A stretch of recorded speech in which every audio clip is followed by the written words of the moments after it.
Muy bien. Buenos días, chicos. Vamos entonces esta mañana a hacer banco anexo, que son las últimas preguntas, ¿no?, realizadas en los exámenes nacionales. Vamos a comentarlos, analizarlos en forma tranquila y completa. Y después haremos unos esquemas, unos resúmenes, unos esquemas de resumen que son importantes para poder sellar todo lo que se ha hecho en los bancos. ¿Ok? Entonces vamos a hacer primero este banco anexo. Vamos a la pregunta entonces, pregunta de residentado 2021. Mujer de 48 años, dice, consulta por debilidad, astenia, hiporexia, pérdida de peso. Hace 3 meses, antecedente de tuberculosis, hace 20 años. Está hipotensa, ¿no?, la presión sistólica menor a 90, está con una melanosis facial, ¿no?, los ruidos cardíacos hipofonéticos, el sodio un poco bajo, 130, y dice, ¿cuál es el diagnóstico más probable? Entonces, acá tenemos el cuadro clásico, probablemente una crisis incluso adrenal, porque tenemos un paciente hipotenso, con hiponatremia, ¿no es cierto? Acuérdense, los 3 hipos. Los 3 hipos, hipotensión, hiponatremia e hipoglucemia. Recuerden que la hipoglucemia a veces no está como en este caso y suele presentarse sobre todo en la crisis. Y también podemos tener hiperpigmentación, en este caso la melanosis, hipercalemia e hiperazoemia. El antecedente importante, la tuberculosis, que es la causa más frecuente asociada a la insuficiencia suprarrenal en nuestro medio. Recuerden que la insuficiencia suprarrenal primaria, o sea, daño de la glándula en sí, necrosis de la glándula, que es lo que se asocia a tuberculosis, y en el resto del mundo, y acá también, ¿no?, adrenalitis autoinmune, son las 2 grandes causas. La primaria, recuerden que es la llamada enfermedad de Addison, ¿no es cierto? La enfermedad de Addison. Y el 95% son primarias, y por eso es que ese es el porcentaje en que los pacientes tienen esto, ¿no? Esta melanosis clásica, ¿ok? Esta hiperpigmentación. Un 10 a 20% pueden tener también vitíligo por causas autoinmunes. Entonces, insuficiencia suprarrenal primaria. Siempre recordar los 3 hipos, que es muy frecuente, sobre todo la hiponatremia es más prevalente en la enfermedad de Addison que en la secundaria. Porque recuerden que existe la secundaria, que es la falla de la hipófisis. Acá lo que está abajo es el ACTH y por lo tanto eso hace que tengamos bajo el cortisol, pero no va a afectar los mineralocorticoides. Por lo tanto, la hiponatremia es muy leve o está ausente. Varón de 60 años, dice, hospitalizado por neumonía COVID, recibió corticoterapia, y miren que la corticoterapia era 10 días y han recibido 20, 30, hasta 60 días, ¿no? Durante 20 días, como en este caso, 7 días después presenta anorexia, astenia, dolor abdominal y náuseas. Dice, tiene una hipotensión, sodio bajo, glucosa en el límite inferior, potasio en 3.5, luego de expandir volumen de 2 litros de solución salina, continúa hipotenso. Ahora, esto es algo que los clínicos antiguos les llamaba la atención. Las crisis adrenales, la hipotensión, nunca respondía a volumen. Esa era una característica, ¿no? Ya, tienes un paciente que no responde a volumen. Porque recuerden que todos los pacientes que entran en shock, al principio tú le pones volumen en forma enérgica y siempre obtienes una respuesta inmediata que puede caer, no se sostiene o puede sostenerse. Entonces, esta ni siquiera no mueve 1 milímetro, ¿no? 1 milímetro sube la presión sistólica y diastólica. Entonces, tienes esa característica, la hiponatremia, el antecedente de una enfermedad que ha requerido corticoide y entonces has hecho una supresión del eje y entonces ahora que ya no está con corticoides cae completamente la función, ¿no? Eso es típico. Entonces, el paciente entra en crisis adrenal, ¿no? Post retiro de corticoterapia. O sea, supresión del eje.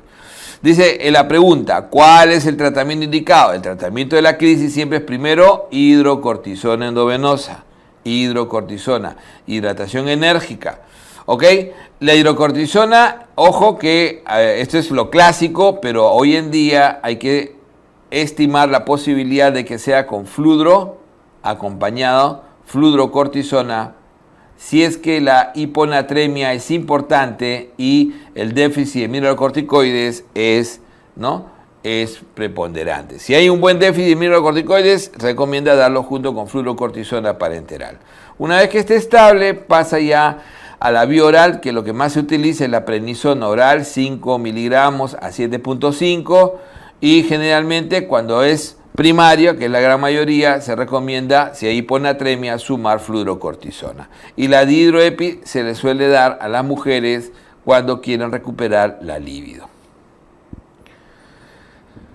Pregunta, dice, la apertura de canales D, ¿de qué será? Estimulados por voltaje, promueve la secreción de insulina. Entonces, la secreción de insulina primero se da ante el estímulo, y esto va a haber otra pregunta, de la glicemia que se eleva, y de esta manera todo este proceso termina generando una despolarización que apertura canal de calcio, que lo que va a hacer posible que la insulina sea secretada, ¿no es cierto? Entonces, en la célula, la célula también llamado insulinocito, es la célula beta, ¿no? En el páncreas, que tiene producción de insulina. Es una función de las hormonas tiroideas. Recuerden que las hormonas tiroideas están en el grupo de las aminoacídicas junto con las catecolaminas y la melatonina. Y estas hormonas van a ir sobre ese receptor de proteína G. Y entonces, ¿qué van a inducir? Síntesis de nuevas proteínas, ¿no? Que van a, sobre todo, generar producción de proteínas en muchos sistemas, van sobre el crecimiento en los niños y la recuperación de tejidos, sobre el desarrollo del sistema nervioso central y mantenimiento a nivel cardiovascular, ¿no? De la frecuencia del gasto cardíaco, ¿no es cierto?, de la fuerza de contracción, del incremento. Todo esto incrementa respiración cardiovascular, ¿no? Y además de eso, en el metabolismo, ¿no?, va a incrementar la actividad de la mitocondria, ¿no?, el incremento de la sodio, potasio, ATPasa, que es justamente la respuesta, ¿no? No va a disminuir, sino va a incrementar la frecuencia cardíaca. No va a promover la ganancia de peso, porque más bien genera lipólisis. No, ¿va a reducir la motilidad? No, más bien la incrementa, hay mayor actividad y por lo tanto va a terminar produciendo, incluso cuando hay exceso de actividad, diarrea. Y obviamente requerirá mayores cofactores. Entonces, porque incrementa el consumo de oxígeno, la absorción de glucosa, gluconeogénesis, por eso que es diabetogénica. La glucogenólisis, o sea, incrementa la glucogenólisis, la lipólisis. De todas estas son funciones de las hormonas tiroideas. Pregunta, ¿en qué situación se estimula la secreción de insulina? Entonces, secreción de insulina, nuevamente vemos, ¿no? La principal, el incremento de la glicemia, básicamente el incremento de la glucemia. La somatostatina más bien tiende a disminuir la secreción.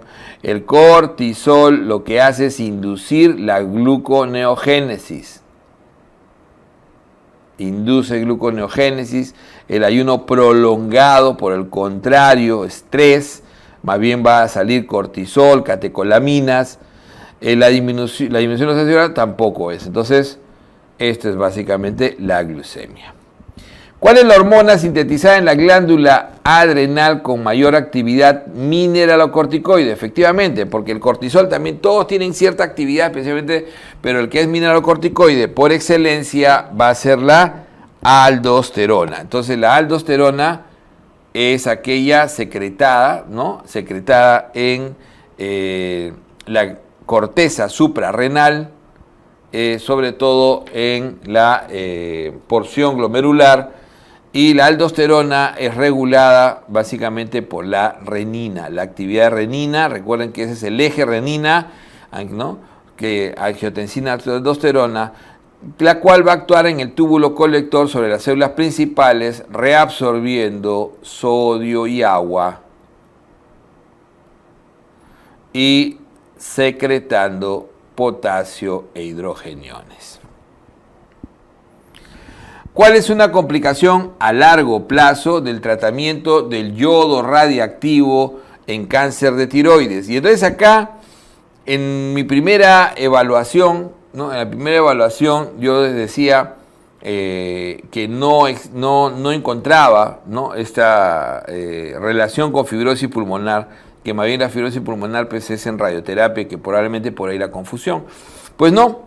Encontré la referencia al final, ¿no? La referencia es la única, ustedes pueden revisarlo en el UpToDate y los efectos adversos recientes, lo más frecuente es la tiroiditis, este es generalmente los agudos, pero en pulmón, ¿qué puede haber? Puede haber también, ¿no? neumonitis en los pacientes, especialmente de tipo eosinofílica, pero a largo plazo se ha visto también fibrosis pulmonar según esta referencia. O sea, no es la única, no hay otra referencia que haga y es probable, si lo googlean lo van a encontrar. Si ponen en inglés, ¿no? los efectos adversos de el yodo, de radioyodo, les va a aparecer esta tabla y tienen que buscar la referencia. Esto no aparece en UpToDate ni en otras, pero acá está la referencia de fibrosis pulmonar. Es una pregunta bastante capciosa porque no es lo frecuente, o sea, lo frecuente a largo plazo, además de las consecuencias endocrinas, que es el hipotiroidismo a largo plazo, el hacer radioyodo generalmente tiene que ver con las gónadas, ¿no? con la posibilidad de generar malignidades, todo eso está en el UpToDate, ¿no? la epífora y el compromiso de las glándulas salivales. Este de acá, como les digo, no lo sueles encontrar en ninguna otra referencia. Esta es la referencia en la cual se ha basado esta pregunta. O sea, lo que pasa es que el radioyodo, a ver, siempre recordar que el radioyodo es el tratamiento que más utilizamos en el país, ¿no? Para lo que se llama tratamiento definitivo del hipertiroidismo. Cuando el hipertiroidismo, después de un año de tratamiento, no se logró que el paciente esté eutiroideo. Entonces, eso es lo que pasa.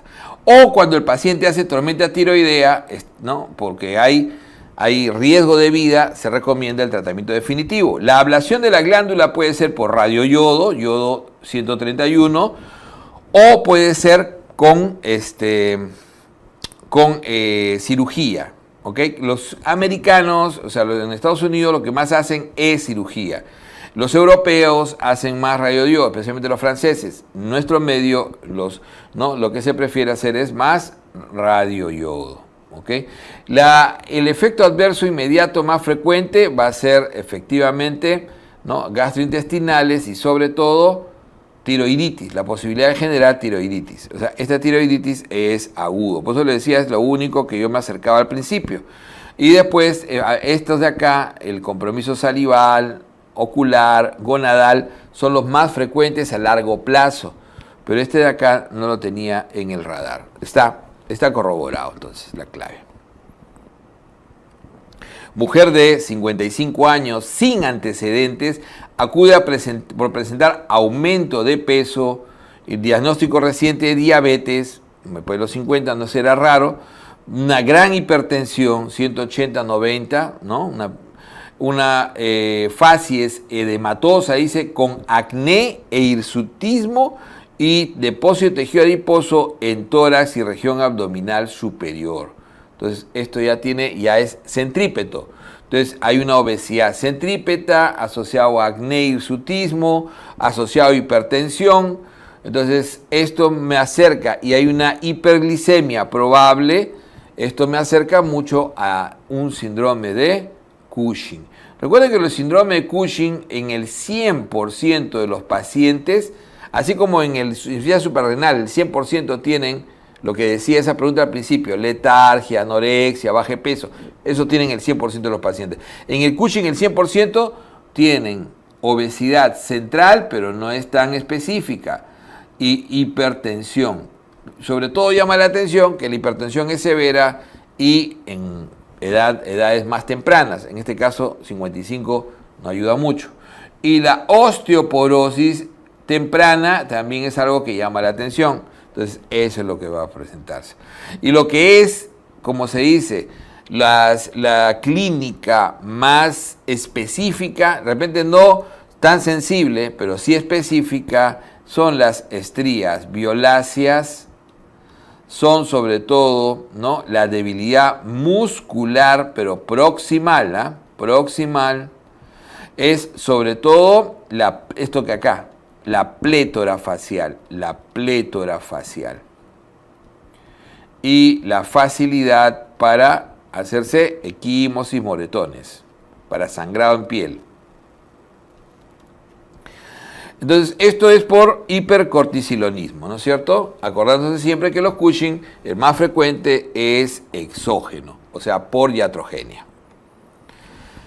Varón de 62 años, dice la pregunta, diabético, tratamiento irregular, es un jovencito, ¿no?, de 62 años, hace una semana presenta somnolencia, hiporexia y sensación nauseosa. La presión está bien, la frecuencia respiratoria está bien, ¿no?, un poquito elevada, respuesta verbal lenta, no signos meningios, una glicemia en 650, una osmolaridad plasmática en 325. El pH no está por debajo de 7,3 y el bicarbonato no está por debajo de 18. Entonces esto me aleja de la cetoacidosis, pero la glicemia, el estado hiperosmolar severo y el compromiso neurológico me hablan de un estado hiperosmolar hiperglicémico, característico, ¿no es cierto? Entonces recuerden que el estado hiperosmolar, uno tiene que ver, entonces en el estado hiperosmolar, ¿no es cierto?, la clínica característica es neurológica, o sea, compromiso del sensorio, mientras que en la cetoacidosis diabética la clínica es gastrointestinal, ¿no?, aliento amansado, dolor abdominal, etc. El bicarbonato y el pH en el estado hiperosmolar suele ser el bicarbonato mayor de 18 y el pH mayor de 7,3, mientras que en la cetoacidosis es menor de 18 y el pH menor de 7,3.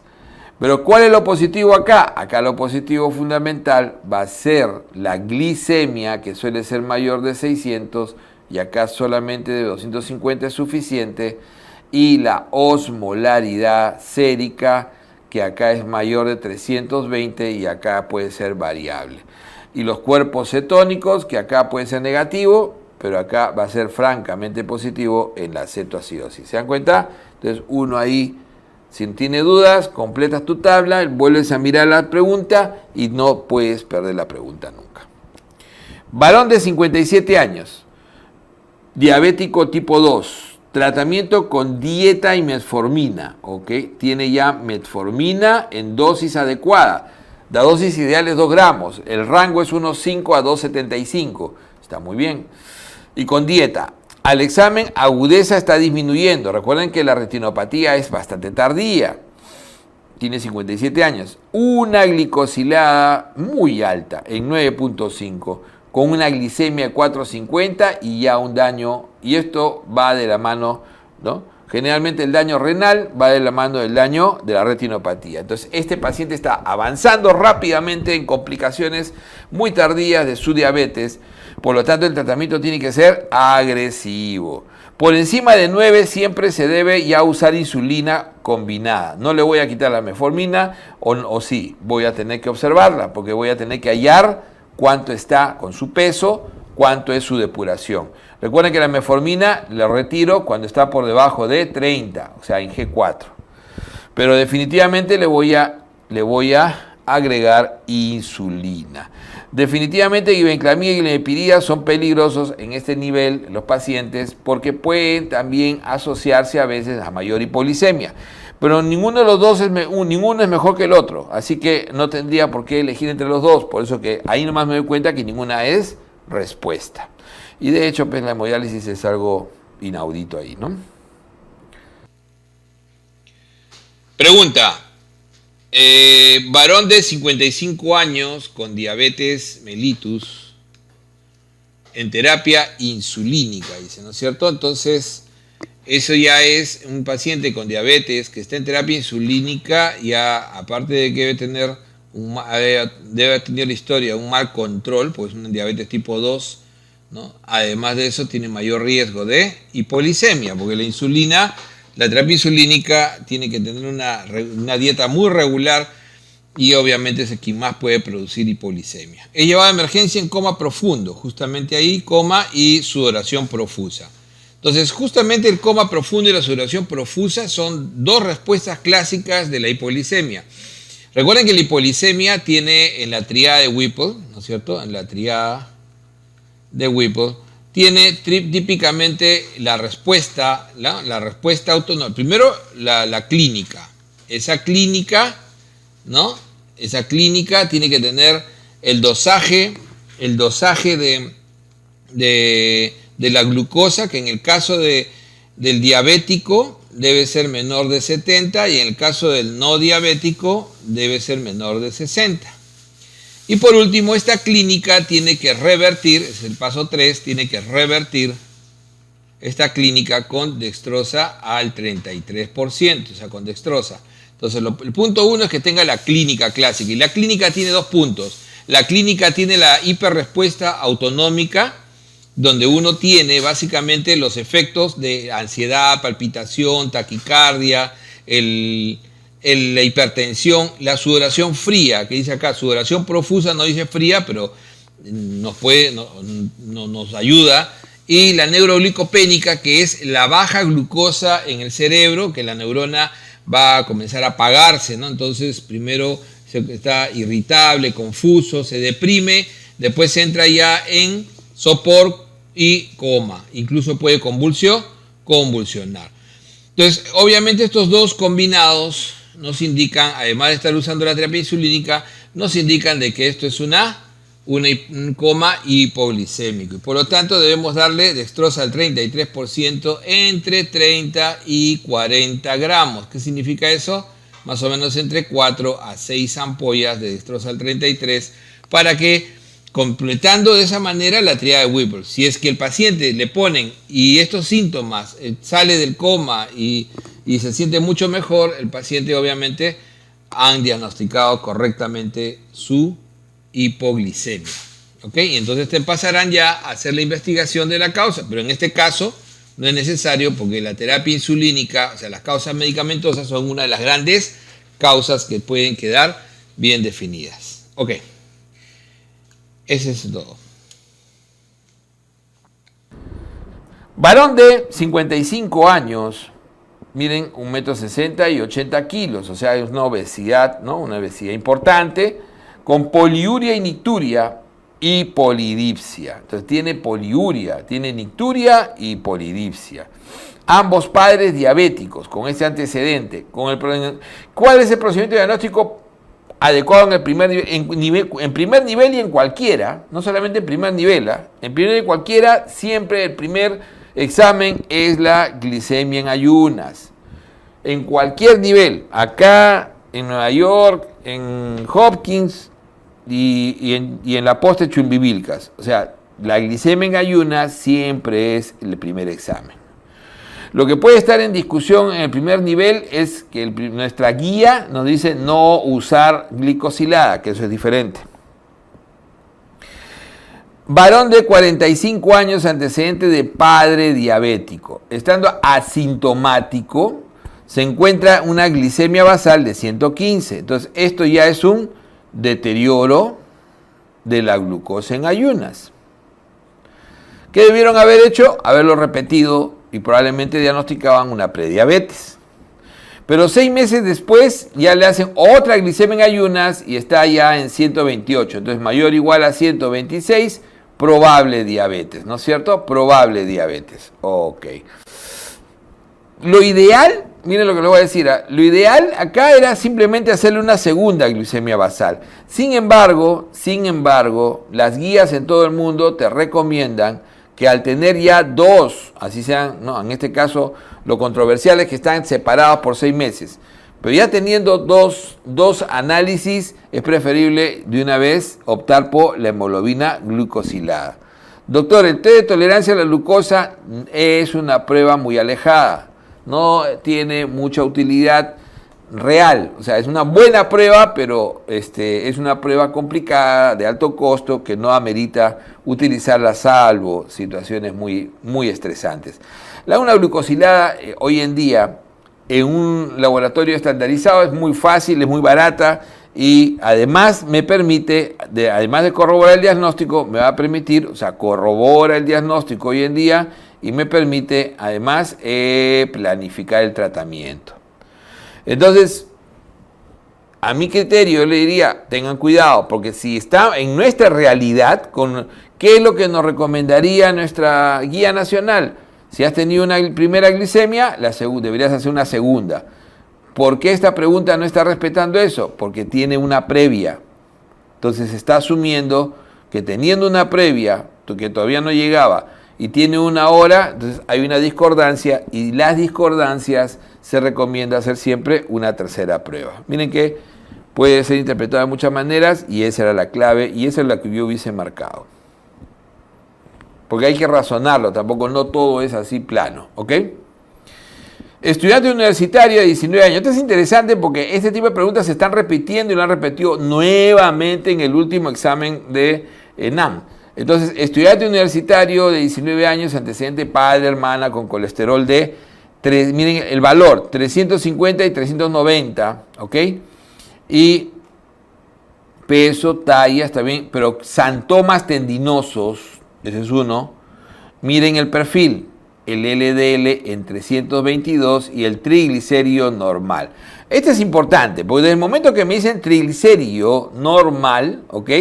Entonces, la combinada, ¿no? La combinada, que es la familia combinada, eso se aleja, la hiperlipidemia, familia combinada, y la poligénica, sobre todo, también se aleja. ¿Por qué? Porque no suele pasar de 250. O sea, la más frecuente de todas, que básicamente lo que genera es que las personas, esta es la que más se ve, que las personas hagan tempranamente infarto de miocardio a los 35, a los 30 años. Esto es ¿no? Que es el más frecuente de todas las dislipidemias. Es básicamente, que tiene triglicérido normal, este de acá no pasa de 250, miren este LDL, 322. Si yo paso de 250, tengo que pensar en una de las más frecuentes, LDL entre 190 y 450, que es la hipercolesterolemia familiar, la heterocigota, porque la homocigota, que es mucho más rara, suele estar por encima de 500. Esa es la clave. ¿Ok? Todos estos tienen triglicérido normal, porque tienen alteraciones en el receptor de LDL. Ok. Que también fue una pregunta, receptor de LDL. Hipercolesterolemia familiar. Ok. Varón de 56 años con cardiopatía coronaria, diabético. Esto es clave. Diabético. Si no hubiese tenido cardiopatía coronaria, ya tendría indicación de estatinas. Pero a este ya es prevención secundaria, porque ya es cardiópata coronario. Perfil lipídico, con colesterol 200 está asqueroso. Porque el objetivo es menos de 100 en el diabético como prevención primaria. Y en este caso, como prevención secundaria, menor de 70. Entonces, mal HDL, triglicéridos también muy elevado. Entonces, obviamente lo que tengo que controlar primero es mi estatina. Mi estatina tengo que controlar el LDL. Tengo que bajarlo de 120 a 70. Y es este grupito de acá. O sea, esta es prevención secundaria. Y todo esto es prevención primaria. Se hace prevención primaria en todos los diabéticos, dependiendo de su riesgo cardiovascular, de alta o moderada intensidad. Se hace prevención primaria en los que tienen más de 190 de LDL y en los que tienen riesgo cardiovascular elevado, mayor de 10% y más de 100 de LDL. ¿Ok? Mientras que en los que ya han hecho enfermedad cardiovascular, sea cardiopatía coronaria o sea enfermedad cerebrovascular, esos pacientes tienen que ir sí o sí a estatinas de moderada, ¿no?, intensidad cuando tienen más de 75 y menos de alta intensidad. Obeso, perfil lipídico, triglicéridos de 400, colesterol de 210, ¿ok? Tiene, y el LDL no está mal, 95, miren. Se recomienda dieta a base de, entonces me dicen dieta. Bueno, entonces yo tengo una dieta ideal. ¿Cuál es la dieta que ha demostrado reducir realmente la muerte cardiovascular? Muerte, no riesgo, muerte cardiovascular. Justamente la dieta rico en omega, ¿no es cierto? En omega. Sobre todo, ¿no?, EPA, ¿no?, 20 carbonos y DHA, que suelen venir en los pescados llamados azules. La parte oscura del pescado, lo que la gente no come, la gente quiere la pulpita blanca. Ese es el no saber comer pescado en nuestro país. En otras partes se aprovecha tremendamente. El estudio es noruego, clásico, ¿no es cierto?, de hace como 12 años. Y justamente a eso se refiere con pescados azules, ¿no? Los pescados que tienen esa parte oscura, ricos en omega 3. Nuevamente, miren, ve, mujer de 18 años, santomas tendinosos. Entonces yo digo santomas tendinosos. Ajá, regreso a mi miren, santomas tendinios. Esa es la familiar. Sobre todo esto, ¿no? Sobre todo esta de acá. Entonces, también puede ser las otras que son más raras. Y entonces tengo colesterol en 400. No paso de 500, pero no estoy por debajo de 450. Perdón, ¿no? El LDL debería ser, pero triglicéridos en 140, bajo, colesterol mayor en 400, y el padre también tiene 400. En esta dislipidemia el trastorno primario se encuentra sobre todo en qué receptor. Cuando tengo esto normal es receptor de LDL. Receptor de LDL. Hipercolesterolemia familiares en receptor de LDL. Mujer de 28 años consulta por palpitaciones, nerviosismo, intolerancia al calor, diarreas, antecedentes no contributorios, taquicárdica, al reposo probablemente, retracción palpebral, ¿qué quiere decir eso? Que debe tener proptosis, bocio no doloroso. Entonces todo lo que me han dicho es tirotoxicosis. Entonces una tirotoxicosis que debo estudiar. ¿Qué examen? Lo primero, siempre tiene que tener TSH. Desde el momento que no hay TSH, ya elimino las que no tienen TSH. ¿Ok? Y solamente me quedo con TSH. T4 libre me da más información que T3. Sí, me da más información porque me permite saber cómo está produciendo la glándula, ¿no es cierto? Y sobre todo, acuérdense que T3 es quien me va a demostrar la tirotoxicosis. Pero en este caso, lo mínimo es esto.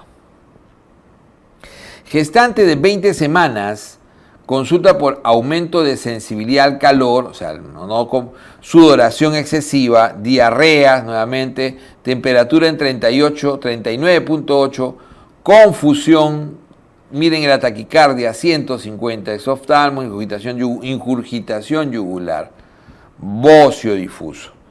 Entonces, este paciente está en tirotoxicosis, pero con esta temperatura, esta hiperpirexia, con esta taquicardia mayor de 140, con esta disfunción del sistema nervioso central que está generalmente lo más frecuente es agitación o nubilación, incluso convulsión y coma, confusión como mínimo.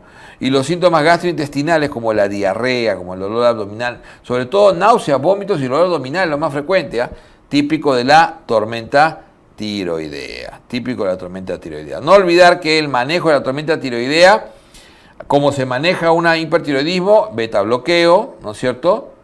Pero parenteral, antitiroideo, preferentemente parenteral, hidratación, yodo inorgánico, el Lugol, para evitar la liberación, y corticoide, dexametasona, para disminuir la conversión periférica.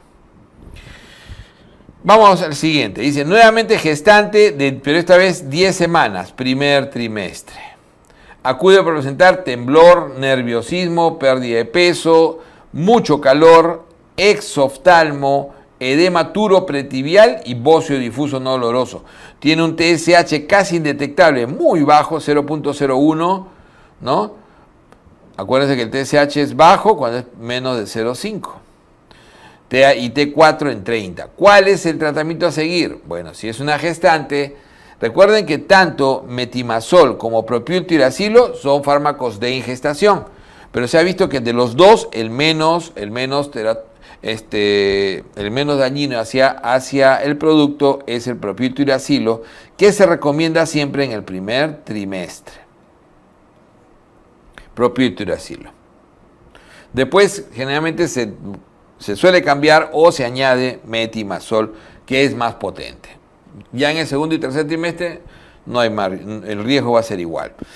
Mujer de 26 años, nuevamente baja de peso, temblorosa, piel caliente, hiperfagia, diarreas frecuentes, temperatura en 39, taquiarritmia, desorientada. Entonces miren, ya nuevamente cumple los criterios de una, y todavía peor todavía, insuficiencia cardíaca, tormenta tiroidea. Recuerden que lo característico que es la hiperpirexia, ¿no? El trastorno neurológico, la taquicardia incluso más de 140 y el trastorno gastrointestinal, además la insuficiencia cardíaca, también es algo que se suele añadir en la tormenta tiroidea.